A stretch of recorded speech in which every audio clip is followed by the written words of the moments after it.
Okay, do these form a Pythagorean triple? The only requirements for a Pythagorean triple is that the 9 squared plus the 40 squared, the two shorter sides, 1 squared, do equal the largest side when squared. And we're dealing with all whole numbers, okay? So if you check this, typing it into your calculator and say,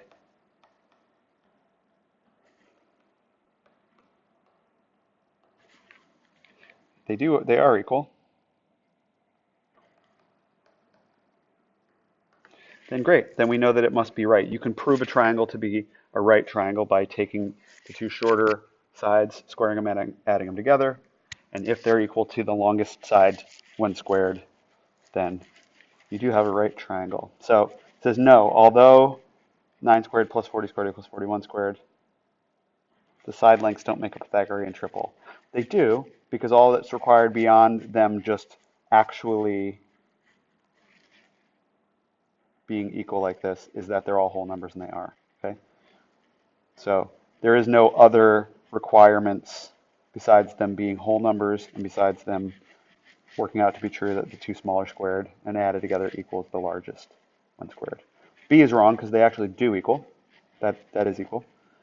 Yes, they can form a right triangle, so they form a Pythagorean triple. And just because they form a right triangle isn't enough. Okay, you could have this 1.5,